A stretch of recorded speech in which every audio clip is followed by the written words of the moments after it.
जय श्री कृष्ण। नमस्कार दोस्तों, आप सभी का हमारे YouTube चैनल जी भक्ति रस में स्वागत है। मैं विजेंद्र आज आपके लिए एक नया वीडियो लेके आया हूँ।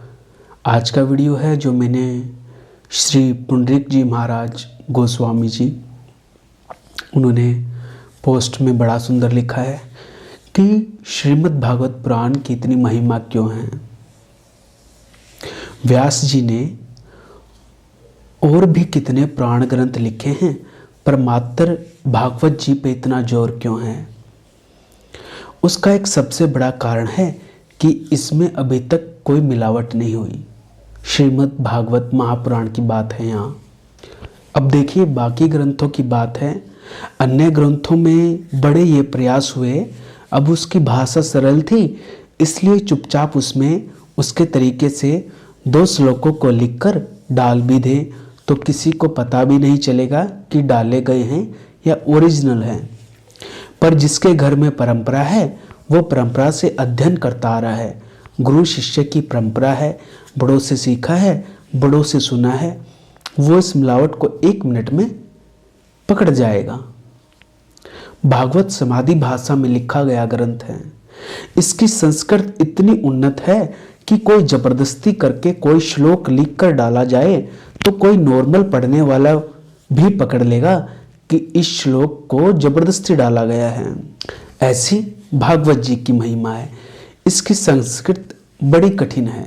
कितना बड़ा दुर्भाग्य होगा अगर इस देश में जन्म लेकर आपने एक बार भी भागवत जी को खोलकर भी न देखा। कितने बड़े अवसर से आप चूक गए।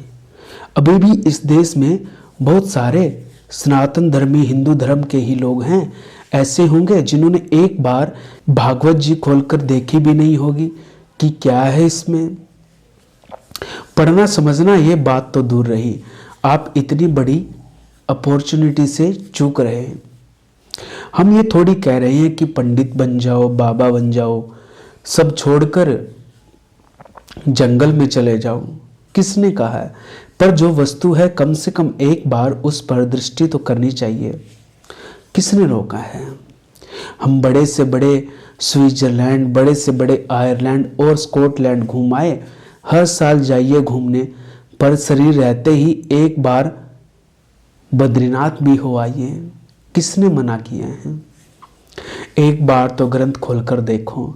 जिन्होंने अपने जीवन में एक बार भी श्री भागवत जी को खोलकर देखा है, इसका 5म स्कंद और 6ठम स्कंद तो ऐसा गद्य में है कि बड़े से बड़े पंडितों द्वारा उसका पाठ करना भी कठिन है। देखिए ऐसे ऐसे श्लोक हैं, व्याख्या करनी तो दूर की बात है भैया।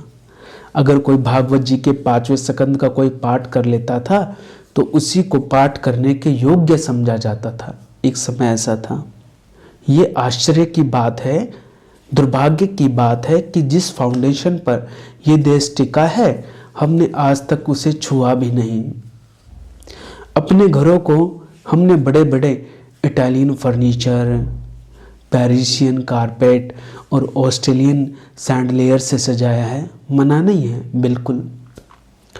अनासक्त होकर करो विषय भुंजन, किसने मना किया है? चैतन्य चरित्रामृत में कविराज स्पष्ट लिख रहे हैं, आपके भाग्य में है बढ़िया से बढ़िया जो चीज है वो ले आओ, पर साथ ही साथ इस देश की जो वास्तविक ऊर्जा है वो सनातन धर्मों का घर कैसा होगा जहाँ रामायण, गीता, वेद ना हो। कम से कम 4 वेद रामायण घर में हो। 18 पुराण के नाम तो पता नहीं किसको पता हो, पढ़ने की बात तो दूर है। 99% लोगों को 18 पुराणों के नाम भी नहीं पता, जो अपने आप को 60 साल से हिंदू धर्म का रक्षक कहते हैं। यह आश्चर्य की बात है। मंदिर बाद में लेकर आइए, बालक के पास पहले ग्रंथ रखिए। जब तक हम श्री कृष्ण के भगवत गीता से ही परिचित नहीं हुए तब तक श्री कृष्ण को देखकर हमारे हृदय में सद्भावना कैसे प्रकट होगी? बहुत अनिवार्य है। तो कहने का अभिप्राय, श्रीमद् भागवत पुराण अब घर में ले आइए, पढ़िए मत पढ़िए, उसे देखिए बस। श्रीमद् भगवत गीता के कुछ श्लोकों का अध्ययन कीजिए, घर में रखिए, रामायण को रखिए, बड़ी प्यारी चीज़ें हैं। तो ये शब्द श्री पुंडरीक जी द्वारा कहे गए जो मुझे अच्छे लगे श्रीमद् भागवत जी के बारे में, तो आपके सामने लेके आया। आगे भी कुछ कथा कहानी किस्से प्रसंग लाता रहूँगा। आज के प्रसंग को यहीं विराम। जय श्री राम, जय श्री कृष्णा।